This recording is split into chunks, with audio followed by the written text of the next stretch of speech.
다 도마 린데 아주다 주미 지kö서마르다디 파마 데제메 게 지kö 팅 게바티 나 거블야 게디 요레 세사 안들이 지kö 콜야 페베기 아 스케브 주베 데제르 무치 쇼크 위베 당안즈 Hoje é o primeiro dia de ensinamentos no área que chama Ensinamentos de Primavera, especialmente feito para as monjas, e eu gostaria de oferecer as minhas saudações, um Tashidele, para todos os mestres e também para todas as monjas que vieram de diversos monastérios Cádio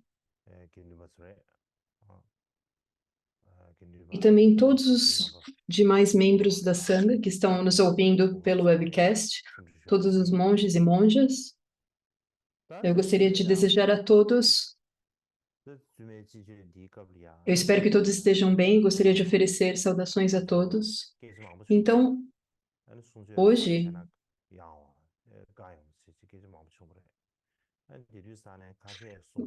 nós tivemos um grande debate a respeito de qual ensinamento nós deveríamos dar este ano. Algumas pessoas sugeriram dar ensinamentos sobre os 7 pontos do treinamento da mente.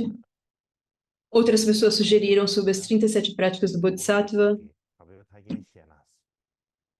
E algumas pessoas também sugeriram ensinar o ornamento da preciosa liberação de Gampopa. E algumas pessoas também a suprema guirlanda do caminho. Então, nós tivemos muitas sugestões. Mas dentre todas essas sugestões, eu pensei que se nós tivéssemos ensinamentos sobre os 50 versos, sobre o Guru, e então no final nós realmente decidimos que os ensinamentos deste ano seriam a respeito dos 50 versos sobre o Guru.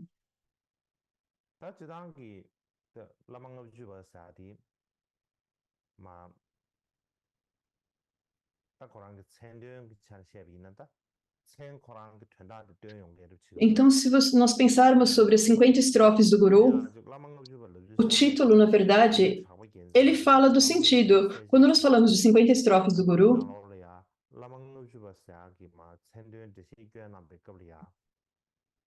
há um texto chamado A Elucidação das 50 Estrofes sobre o Guru, de Jetsun Japa Gyaltsen, e quando ele explica sobre o título, ele diz que esse título, ele diz que o texto tem esse título porque ele apresenta 50 estrofes sobre os métodos para demonstrar apreciação ao Guru.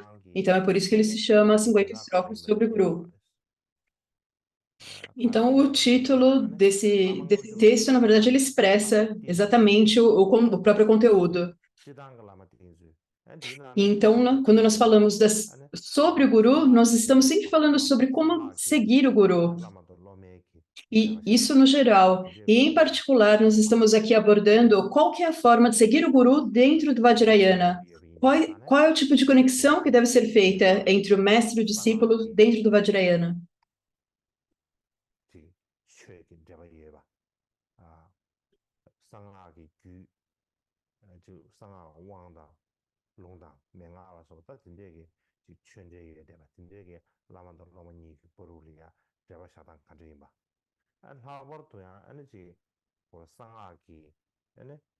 E ele realmente aborda essa conexão entre discípulo e mestre dentro do Vajrayana. E, por exemplo, como um aluno que entra no Vajrayana, ele deve seguir o Guru, quais são os métodos para mostrar apreciação ao Guru, para agradar o Guru. Então, é por isso que ele apresenta 50 estrofes sobre como seguir o Guru.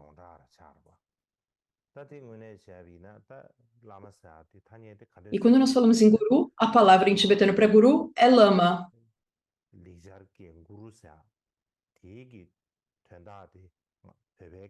Então, a palavra em tibetano Lama, ela é uma tradução do sânscrito Guru. E quando nós tentamos traduzir o sentido dessa palavra no tibetano, nós chegamos a lama. Então, a fonte da palavra lama é a palavra em sânscrito guru. E agora, diversas explicações para a palavra guru. E uma que geralmente nós ouvimos é que guru significa peso. E peso no sentido quando você tem uma coisa que é muito pesada. Mas aqui, na verdade, não é esse o sentido. Aqui é alguém que é pesado com qualidades, alguém então que tem muitas qualidades. Esse é o significado de guru. Então é dessa forma que guru deve ser compreendido. Então, resumidamente, apenas ter o nome guru não ajuda muito.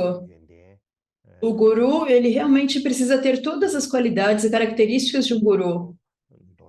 É importante que o guru tenha as qualidades, seja descrito nos sutras, nos tantras, em todos os diferentes textos, isso é especificado. E para que seja possível seguir o guru, é preciso examinar se o guru ele é realmente autêntico ou não. É importante fazer esse exame, essa avaliação. E uma vez que você realmente vê que você encontrou um guru genuíno, então é importante segui-lo de forma apropriada, em ambos, nos seus pensamentos e também nas suas ações. E a forma como se segue o guru realmente depende da nossa própria motivação. Se a sua motivação, por exemplo, há um ditado no chinês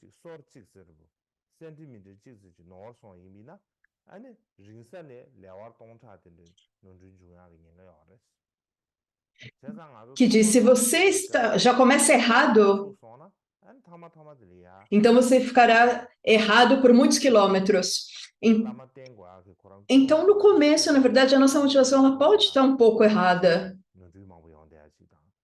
Algumas vezes ela está um pouco errada, mas se a motivação, que é o início, ela está errada, então, durante muito tempo, nós cometeremos erros na maneira como nós iremos seguir o guru. Então, quando nós estamos buscando um guru e então seguindo um guru, sempre o mais importante é a nossa própria motivação.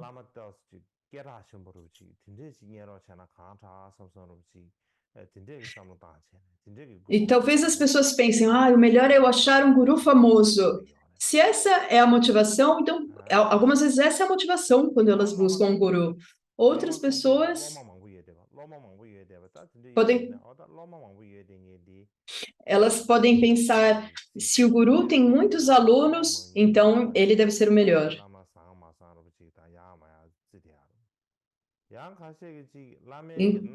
Então, é dessa forma que elas consideram se um guru é bom ou não, se ele tem muitos alunos ou se ele tem poucos alunos. Ou então eles olham para um guru e pensam se é alguém que tem uma aparência muito impressionante, impactante. E a pessoa também, essa é uma outra forma que as pessoas escolhem que guru seguir. Mas,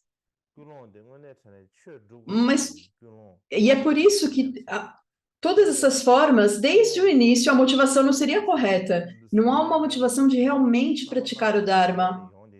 E ao invés disso, eles têm alguma motivação, ao menos misturada, uma motivação boa com ruim.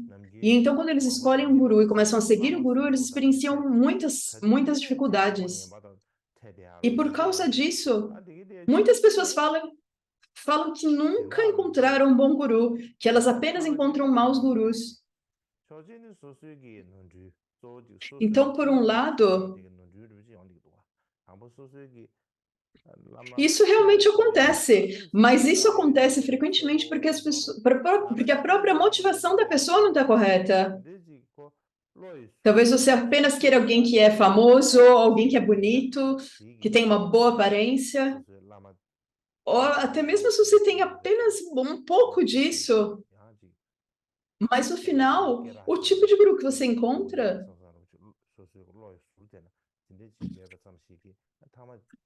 apenas um guru famoso, por exemplo, e então no final Você, você apenas vai para os gurus famosos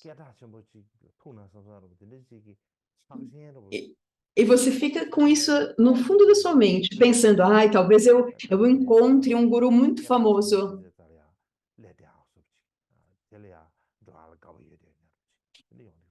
E mesmo se você se não está tão forte, mas isso está no fundo da sua mente, você vai acabar encontrando gurus famosos e apenas seguindo gurus famosos. Mas se essa é a sua motivação primária, isso na verdade não é algo que nós podemos dizer que é categoricamente ruim, mas se esse é todo o poder da sua motivação, isso é algo que vai ter uma certa influência. Então, por isso é muito importante que a gente seja cuidadoso com a nossa motivação. Se nós queremos encontrar um bom guru e não um guru ruim, é extremamente importante que nós sejamos cuidadosos com a nossa motivação. Porque se essa nossa motivação é apenas um pouquinho ruim, isso realmente já pode trazer uma grande distorção. Então, é muito importante que a gente cuide da nossa motivação. Algumas vezes nós pensamos que seguir o guru na prática do Dharma, nós pensamos como nós podemos fazer isso?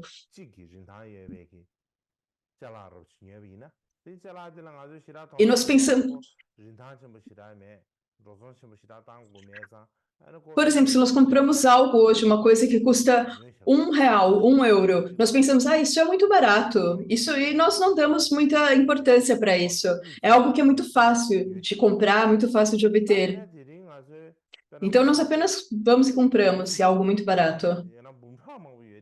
Mas se nós tivéssemos que comprar algo que custasse milhares ou centenas de milhares de reais ou de euros, nós pensaríamos um pouco mais a respeito disso.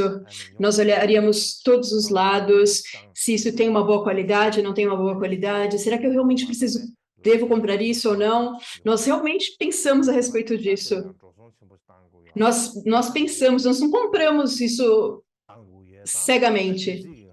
E isso é porque realmente isso custa muito. É preciso muito esforço para ter todo esse dinheiro. Então, por ser muito caro, nós passamos muito tempo pensando a respeito dessa compra, ponderando essa compra. Então, da mesma forma, quando nós estamos praticando Dharma e quando nós falamos em seguir um guru, falando de uma perspectiva mais ampla,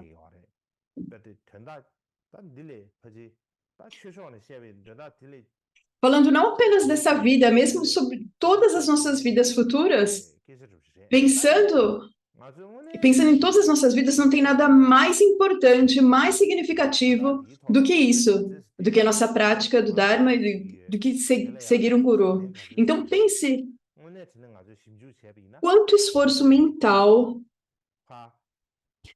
nós colocamos nisso. O quanto esforço nós colocamos para examinar tudo isso. É como se nós não tivéssemos, na verdade, muito interesse.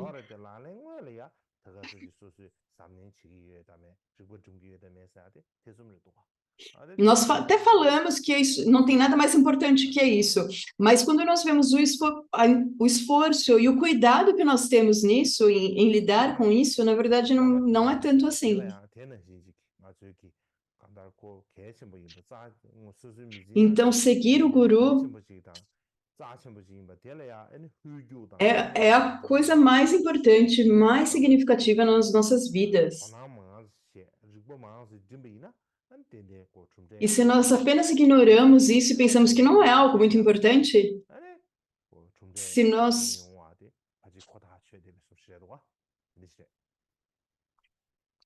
mas se nós realmente cuidamos da nossa motivação e abordamos isso de uma forma realmente cuidadosa, então isso terá um bom resultado.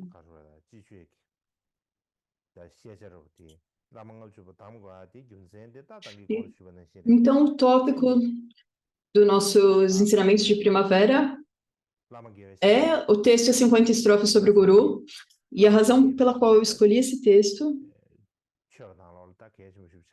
Primeiro é que a maneira de seguir o guru é extremamente importante nos ensinamentos do Buda. Estejamos falando do ensinamento do veículo de fundação, do Mahayana ou do Vajrayana, mas especialmente no veículo Vajrayana, no mantra secreto, realmente é muito importante, porque todos os siddhis, comuns e incomuns, dependem do guru. Então, é realmente um ponto crucial saber a forma correta de como seguir um guru. É toda a fundação do Dharma. Isso pode-se dizer que é toda a base do Dharma. E então, por essa razão, esse texto foi escolhido. E também é por isso que todos os grandes seres do passado, quando eles adentraram o caminho Vajrayana, o seu treinamento começou com o ensinamento sobre as 50 estrofes sobre o Guru e também sobre as quedas de Samaya. Então, por essa razão, é muito importante para nós sabermos como seguir um Guru de forma apropriada. E principalmente saber como seguir no mantra secreto Vajrayana. E é um ponto muito importante aqui. Esse texto, 50 estrofes sobre o Guru, há alguns anos, eu passei um tempo ensinando isso para algumas pessoas, para um pequeno grupo. Então, eu dei algumas instruções já para esse pequeno grupo.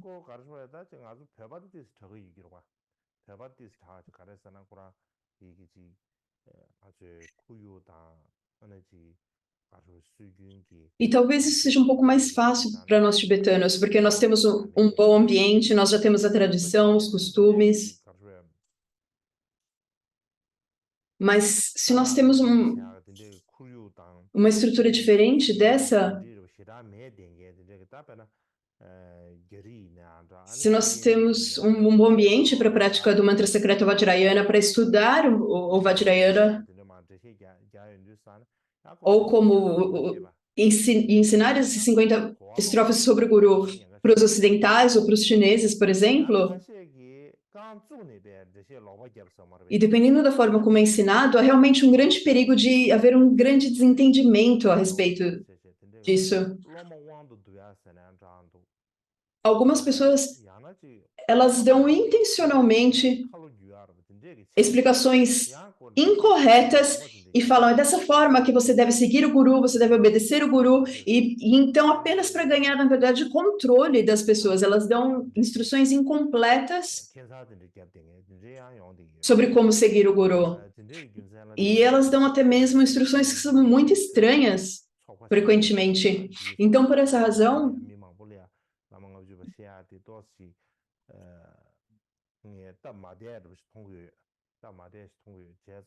eu me sinto um pouco desconfortável de ensinar as 50 estrofes sobre o Guru para um grupo tão grande, especialmente na internet.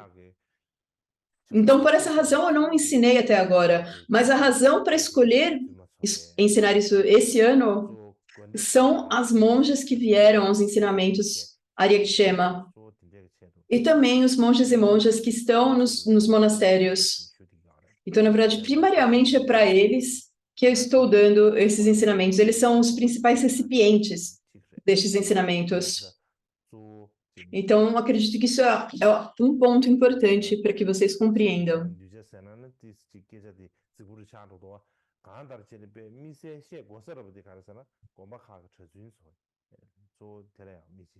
Se eu falasse que são os meus discípulos especiais, isso não seria correto, mas é que eu estou realmente ensinando especificamente para os monges e monjas. Mas eu tentarei fazer isso de uma forma para todos, porque eu sei que nós temos alguns alunos da China, outros lugares da Ásia, ocidentais, e muitas pessoas de lugares de todo mundo que têm fé. E eu pensei que se eu desse, então, uma explicação completa, que é ensinado no Vajrayana,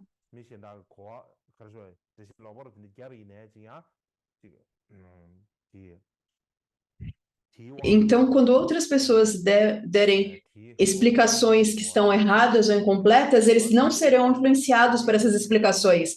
Eles vão, então, saber o que é o correto. Então, eu acredito que, nesse ponto, existe um grande benefício em ensinar de forma geral, abertamente para todo o público.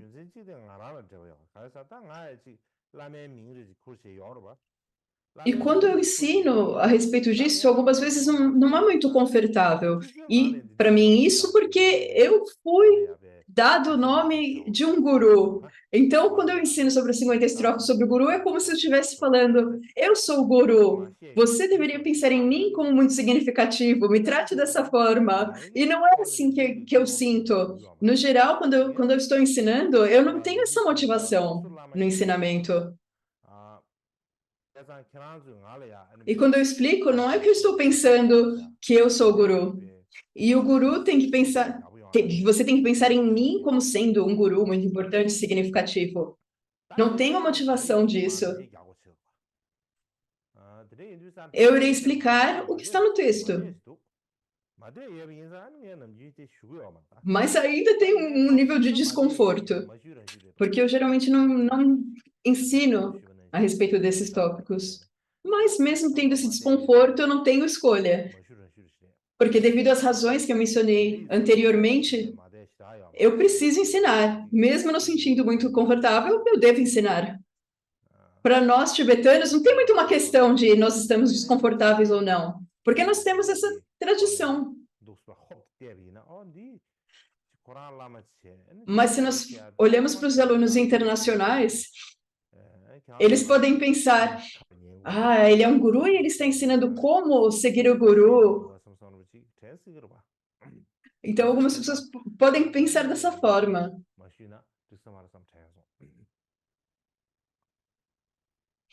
Mas eu pensei que seria melhor explicar isso no início para vocês.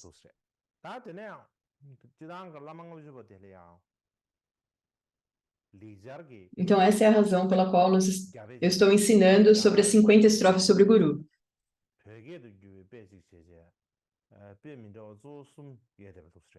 E existem três frontes principais para 50 estrofes sobre o guru: os manuscritos sânscritos, as traduções chinesas e tibetanas.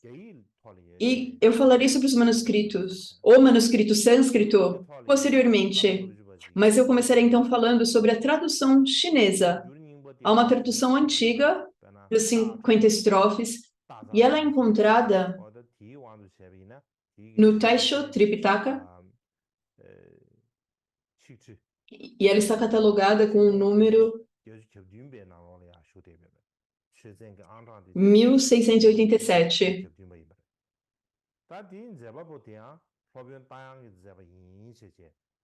Então, essa tradução, a tradução desse texto, ela está no Taisho Tripitaka. E a autoria desse texto é do mestre Ashwagosha. E o tradutor é o Richan. E se nós traduzirmos Richan para o sânscrito, é o Ravikirti.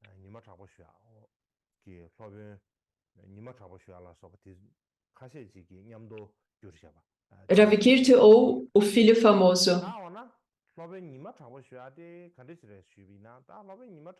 Então, esse mestre, Ravikirti, se vocês perguntam quem ele era realmente, esse que foi o tradutor do texto, ele viveu durante a dinastia Sung, que foi uma das dinastias chinesas. E ele viveu durante o período do imperador Renzong, que foi durante cerca de 1047. E, na verdade, ele veio da Índia Central. Ele se tornou um mestre. Então, posteriormente, ele foi até a capital da China. Ele foi da sua terra natal na Índia Central, até a capital da China. E o imperador, então, o imperador da China, lhe deu o título de Xuanfang. E se traduzirmos isso, não tem muito significado, então nós apenas deixamos o título no chinês mesmo. Mestre Xuanfang. E nesse período, há o texto, o compêndio de treinamentos de Shantideva, certo? Ele traduziu esse texto, também o Sutra ensinando os caminhos kármicos das 10 não virtudes e também outros textos. E dentre esses textos, havia 50 estrofes sobre o Guru. Foi um dos textos que ele traduziu para esse período. E havia também um monástico, Chenshan, que veio do Japão e ele ficou muito próximo desse tradutor, esse mestre Ravi Kirti. E a tradução chinesa das 50 estrofes, ela foi feita então durante a dinastia Sung. E ela foi feita um pouco antes da tradução tibetana que foi feita por Rinchen Sampo. Então, a tradução realmente foi feita do sânscrito para o chinês. Então, apenas uma breve história acerca da tradução chinesa. E agora, acerca da tradução tibetana, nós temos diversas edições do Tenjur, e a mais importante é o Derje Tenjur. E em termos do Derje Tenjur, essa tradução ela está listada nos Tantras,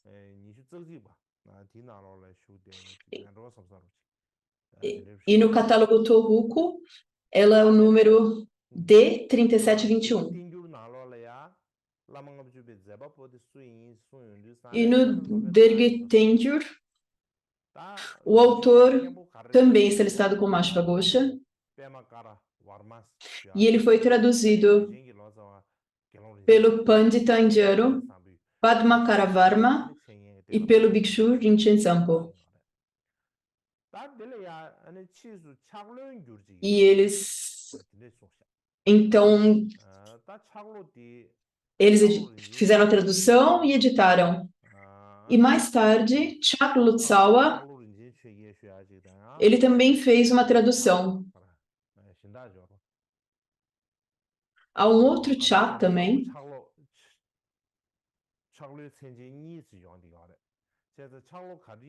Há dois Lotsawas, dois tradutores, que são chamados, referidos como Cha Lotsawa. Então, eu não consegui encontrar qual dos dois é. Mas eu sei que há uma segunda tradução feita por um dos Cha Lotsawa, porque isso foi mencionado no comentário de Jetson Kappa acerca das 50 estrofes. Então, há pelo menos duas traduções tibetanas. A primeira feita pelo Lotsawa Rinchen Sampo e a segunda pelo Cha Lotsawa. Mas eu nunca encontrei essa segunda tradução. Talvez ela não esteja, não tenha mais uma cópia dela. E da mesma forma, no tibetano, nós não temos apenas o verso raiz, os versos raiz, nós também temos o comentário em sânscrito que foi traduzido também para o tibetano por Go Lotsawa Shunupal. Então, esse foi um comentário indiano que foi posteriormente traduzido para o tibetano. E esse comentário é chamado Comentário sobre os pontos difíceis de servir ao Guru. E ele também está no Tenjur de Derge. E primeiro nós temos o texto raiz das 50 estrofes, e depois, então, nós temos a tradução do comentário. E a questão é, quem é o autor do comentário? Ele foi comentado por um Pandita, algumas pessoas dizem que é o Pandita Naki Rinchen, algumas pessoas então dizem isso no Tibete, mas talvez isso não seja realmente correto, e a razão para isso é que se nós olharmos o colofão do comentário sobre os pontos difíceis, ele diz que o comentário sobre os pontos difíceis das 50 estrofes sobre o Guru está completo, e com algumas partes do sânscrito obtidas através da gentileza do grande estudioso Phel Naki Rinchen, do leste da Índia. Eu, Shonu Rinchen Pal, traduzi isso no glorioso local de retiro do exaltado Guru acima do templo. E o que isso diz, então, é que o comentário 디기 다시 디 측디 가땡게 어서나 당기 공주야 측디기 골로 슈네 베코라 벤젠 나게 딘징기 거디나 때네 엔 리자르 É que o 콘기 tradutor do 제상고 comentário, 마도베기 제바 디 아나 벤디다 나게 딘징기 제바 인세제 소요마 ele pegou algumas partes ou aprendeu 다는 partes 신기 do 샤마데 sânscrito 마체다가 com 제샤베기 골로 esse 슈네 Pandita 베기 Naki Rinchen, mas não diz que o 제마체다 Paul 샤마체다가 Naki Rinchen foi o autor. 코랑 골로 슈네 베기 응얼로브리 제상 공기 제샤베기 E da 골로야 mesma forma, uma história de Golotsawa de chamar Chengachoki que era um discípulo dele, e nesse comentário, e num texto das Qualidades Preciosas, ele diz que o comentário sobre os pontos difíceis de seguir não tem um colofão e que o autor é desconhecido.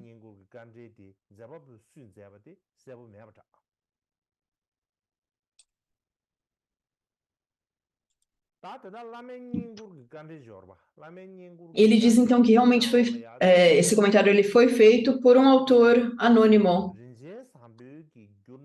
E esse comentário, ele tem um texto raiz que é um pouco diferente do texto raiz que foi traduzido pelo Lotso Rinchen Zampo.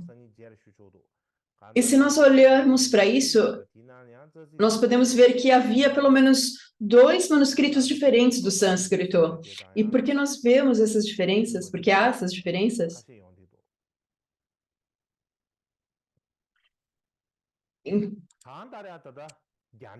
Então, há algumas discrepâncias entre o comentário e o texto raiz do Lotso Rinchen Zampo.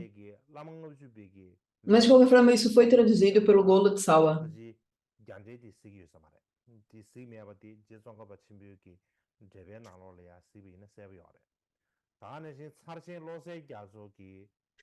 E quando Jitson Kappa ele escreveu um comentário a respeito disso, o Jitson Kappa escreveu um comentário a respeito disso, e também nós temos um outro comentário de Tsarchen Losel Gyatso.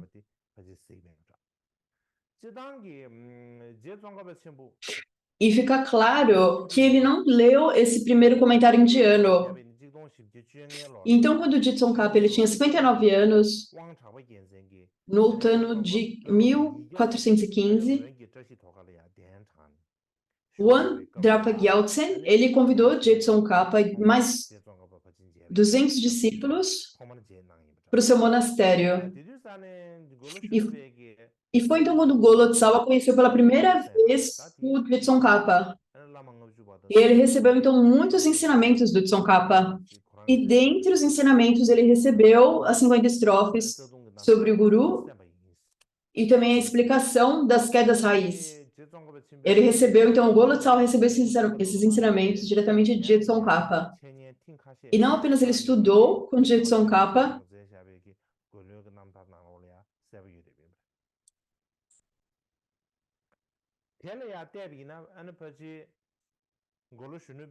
ele também ensinou, ele também aprendeu diversos outros textos, como fica claro na biografia escrita pelo Shamar. E depois, então, dele ter estudado os 50 versos com Jetson Kappa, se ele fez a tradução logo após os seus estudos.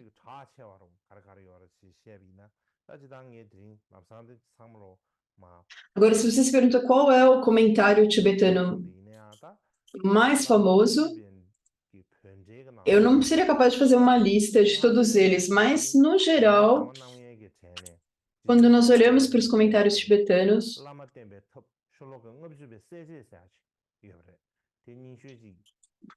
um escrito pelo Jetsun Drapa Gyaltsen, elucidando 50 estrofes sobre o Guru, eu acredito que esse seja um dos comentários mais antigos que perduram até os dias de hoje.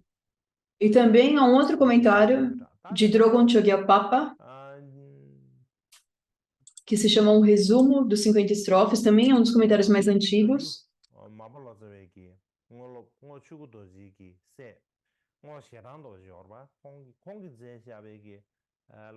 E também é um comentário de Ngo Shedan Dorje.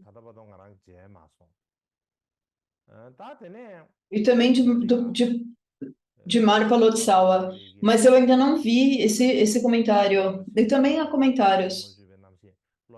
Há um comentário famoso do Jetson Kappa que se chama Cumprindo Todos os Desejos do Discípulo, uma explicação das 50 estrofes do Guru. E também há um comentário posterior, dentro da Karma Kansan, que foi composto pelo sétimo Karmapa, Chodra Gyatso, que se chama Anotações sobre os 50 estrofes sobre o Guru.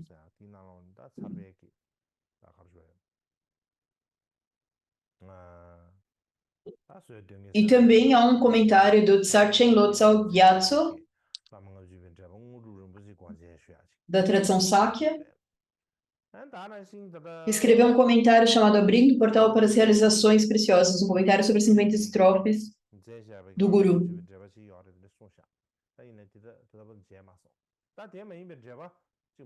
E também há um comentário do Mahasiddha Rinchen-Repa, mas eu não vi e não encontrei esse comentário. E a maioria dos comentários parece que vem da tradição Gelupa. Parece que há mais comentários sobre as 50 estrofes vindos, realmente escritos, compostos por mestres Gelupa. E quando nós falamos das 50 estrofes, o que é dito no texto, no comentário de Jisundra Gyaltsen, ele fala de 5 pontos gerais. E eu pensei que isso é muito bom. E o que ele diz então aqui nesses 5 pontos gerais?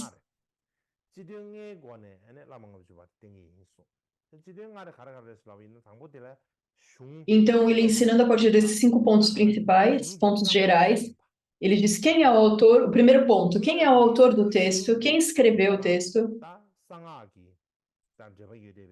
O segundo, já que esse é um texto Vajrayana, em quais tantras o autor se baseou. O terceiro é a razão pela qual ele escreveu.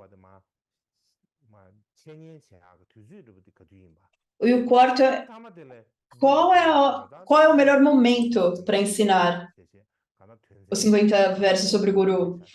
E o quinto, na verdade, é um resumo. Então, eu pensei que se eu ensinar através desses 5 pontos gerais, isso faria muito fácil de entender o texto. E então, pensando no primeiro ponto desses 5 pontos gerais, é o autor. Basicamente, quem é o autor, quem escreveu as 50 estrofes sobre o Guru.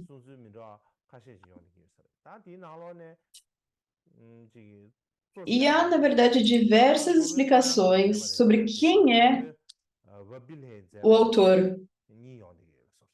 E a primeira resposta que nós encontramos é que foi o mestre Ashwagosha, mas também é encontrado que quem escreveu, quem é o autor, foi o mestre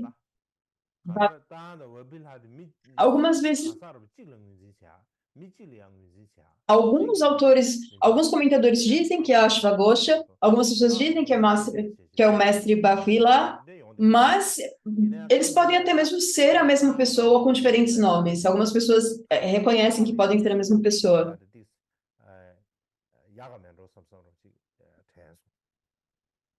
No entanto, eu acho que é melhor pensar que ambos são indivíduos diferentes, que são duas pessoas, que Ashwagosha é uma pessoa e o mestre Bhavila é outra pessoa. E a razão para isso é porque o mestre Bhavila, a vida, o Nantar de ambos, a biografia da vida de ambos são um pouco é um pouco diferente. Elas têm discrepâncias. Então, alguns estudiosos japoneses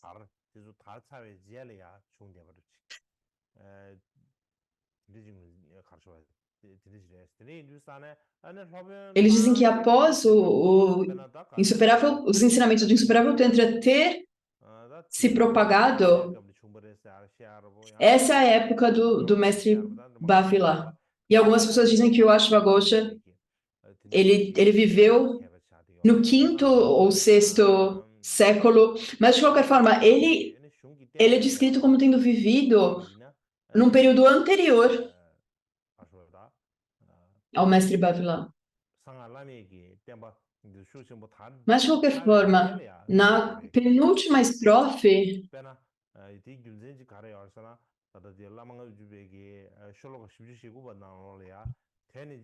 na verdade, esse texto ele deve ter sido escrito no final do período em que o mantra secreto Vajrayana floresceu, porque é escrito no 49ª estrofe, então faça deles um recipiente receptivo, dando-lhe mantras e assim por diante, fazendo-os recitar e memorizar os 14 quedas raiz. Então, uma das estrofes, ela fala sobre a queda de Samaya. Então, provavelmente, esse texto ele foi composto já quando o Vajrayana havia se propagado. Então, por isso é muito difícil afirmar se foi mesmo o mestre Ashwagosha que escreveu.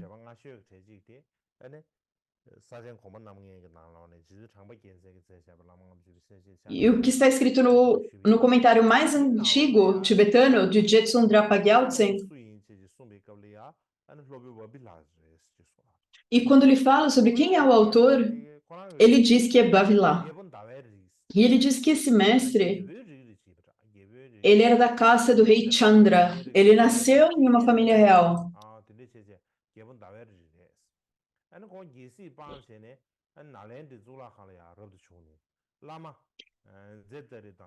E ele desistiu, ele era de uma casta real, mas ele desistiu dessa casta real e foi para o monastério de Nalanda. E seus gurus, então, foram Jetari e Sudana. E ele se tornou um grande pandita.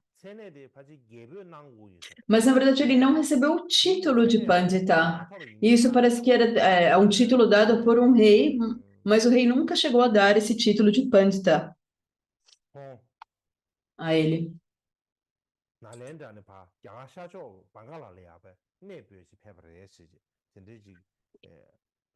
E ele deixou Nalanda e foi para o leste da Índia, na região de Bengal. E algumas pessoas dizem, de acordo com diferentes relatos a respeito da vida do mestre Bhavila, eles dizem que primeiro ele era, na verdade, um erudito não budista.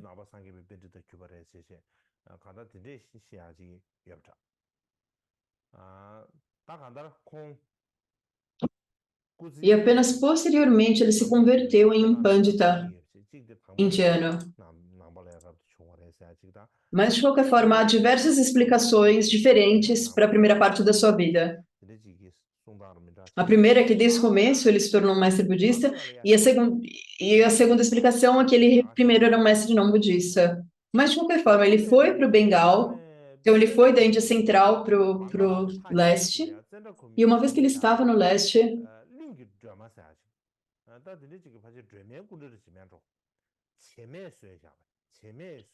há um local chamado Tara da Terra, provavelmente é um local onde havia uma estátua de Tara, que era talvez feita de terra, de areia.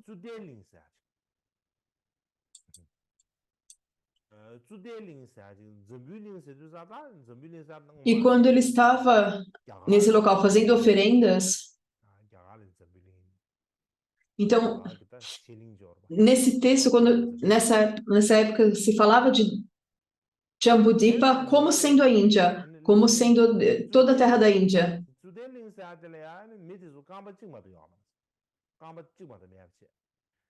E a Índia, por sua vez, era chamada da terra de Chuta.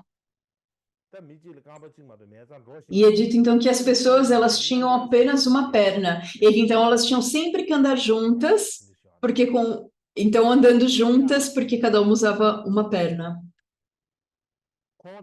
andando como se fosse parecido com uma máquina.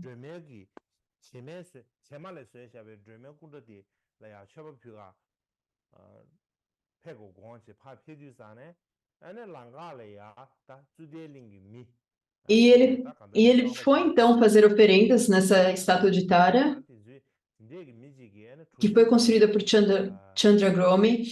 E então todas essas pessoas desse local específico de Chuta, que tinham apenas uma perna, elas chegaram e elas viram pela primeira vez uma pessoa com duas pernas. Elas, na verdade, nunca tinham visto alguém com duas pernas. E elas pensaram, isso é realmente algo maravilhoso. E então eles pegaram o mestre Bavila e o levaram embora. E, e esse lugar de Chutar, nós não sabemos se é um lugar real ou não. Um local onde todas as pessoas nasceram com uma perna, isso é uma coisa um pouco estranha.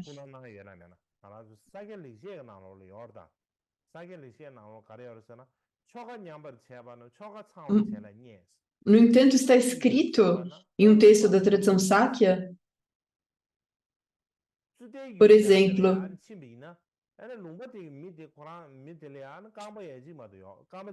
que se você faz um ritual, você precisa fazer de forma apropriada.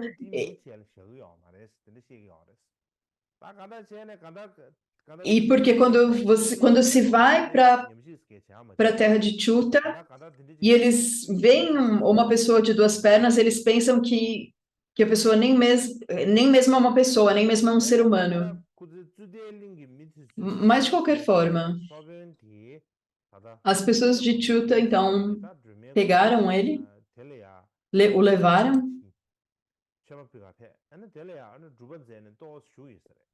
e na verdade o ajudaram a chegar para que ele chegasse até a estátua de Tara. E ele passou então um tempo fazendo prática em frente a essa estátua. E esse provavelmente era um lugar onde o Dharma não realmente se propagou. E ele pensou que não tinha muito sentido ficar nesse local.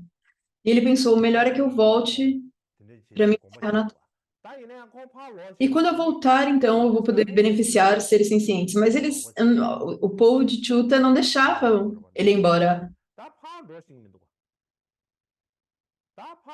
O povo não deixava ele embora. Então ele não sabia como sair deste local. E ele então suplicou a Tara, já que ele estava perto de uma estátua de Tara, ele fez súplicas a Tara. E uma noite ele teve um sonho.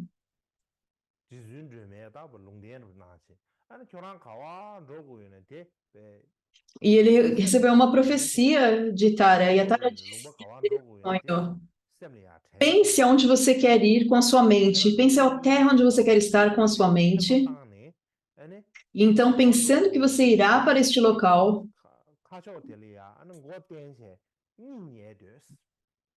então se deite com a sua cabeça apontando para o local onde você quer ir. Então a Tara deu essa instrução no sonho, e então ele pensou nisso, ele colocou na sua mente: eu vou para esta terra. Ele teve essa motivação. Ele deitou então, colocou a cabeça apontando na direção da terra onde ele queria ir. E então na manhã seguinte, quando ele acordou, ele chegou no local, que era do outro lado do oceano.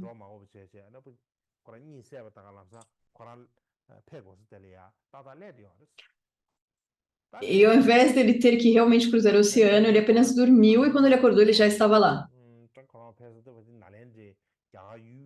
E provavelmente nesse momento ele chegou em Nalanda, que fica na Índia Central, certo? E quando então ele chegou em Nalanda, havia acontecido muitas mudanças, porque todos os Panditas já eram mais velhos e a maioria deles então já havia falecido.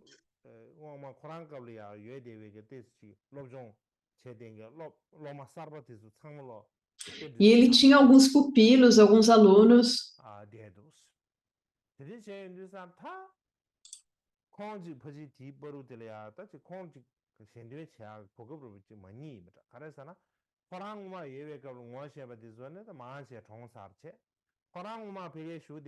Eles já tinham se tornado panditas completos. Então ele pensou que já passou o momento que ele poderia beneficiar as pessoas. Porque ele pensou: todos os meus alunos já se tornaram panditas e os panditas que eu conheci, eles já faleceram. Então, então ele pensou que ele não poderia beneficiar mais ninguém.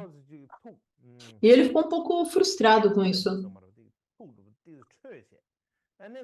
Mas ele também ficou irritado. Ele ficou nervoso com isso.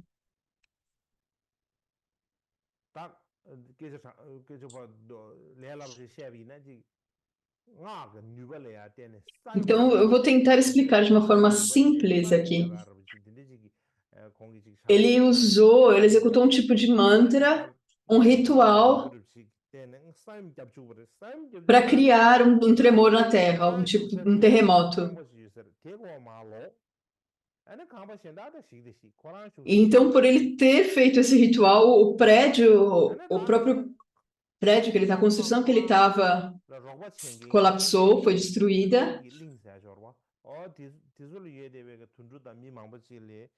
E então o povo de Chuta então o povo de Chuta, os animais também que ficavam nessa região, todos eles morreram devido ao impacto desse terremoto. E, e por isso, uma noite ele teve um sonho e a Tara fez uma nova profecia. E provavelmente ele nem percebeu que ele tinha matado tantas pessoas, porque ele não podia ver as pessoas, o povo e os animais de Chuta.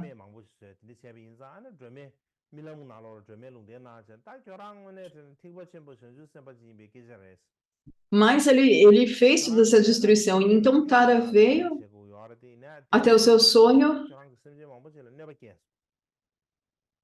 Ele disse: se diz um praticante Mahayana, mas ao invés disso você machucou os seres, você causou mal aos seres.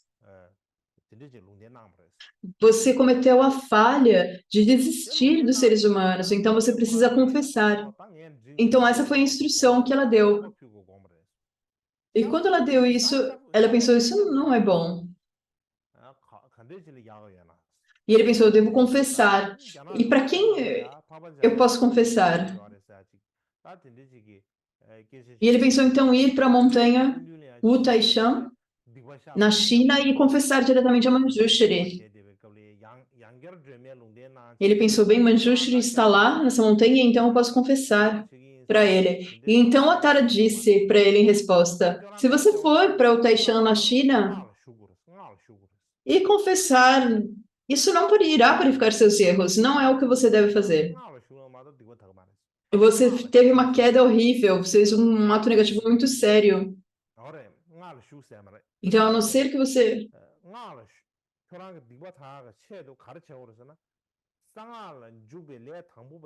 faça uma outra coisa mais poderosa, isso não purificará seus erros.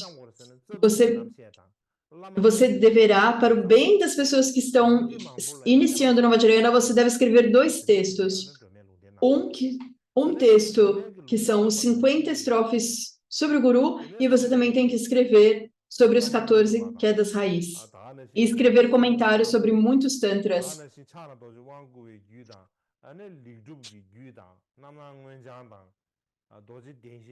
E então é por essa razão que o mestre Bhavila escreveu os 50 estrofes sobre o Guru e comentários sobre o empoderamento de Vajrapani, de Susiddhikara, de Vairocana e assim por diante.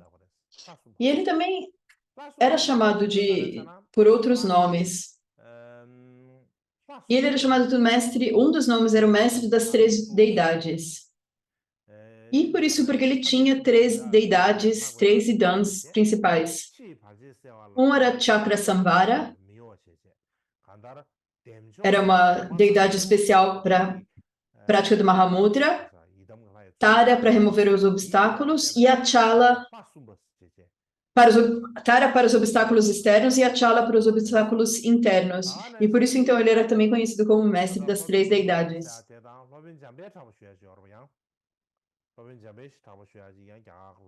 E também havia um mestre chamado Manjushri Kirti, que era um mestre indiano também.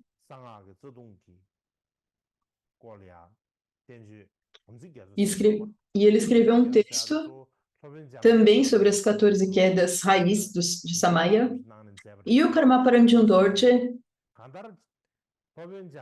ele escreveu um comentário em cima do texto composto por Manjushri Kirti. Mas, em todo caso, Manjushri Kirti e Bhavavila,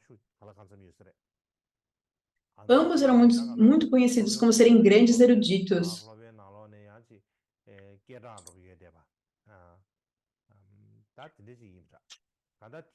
Mas, de qualquer forma, ele era um dos mestres indianos mais conhecidos. Esse, então, é a parte sobre quem é o autor,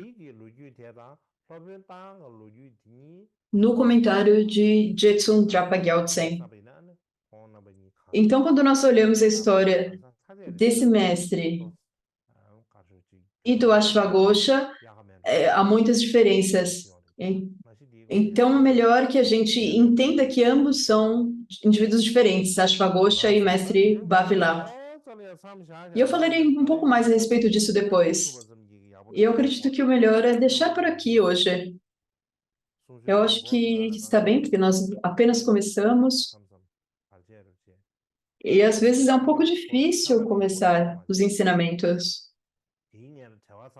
No outro dia eu estava muito gripado, e antes disso eu estava completamente ocupado, e antes outra gripe.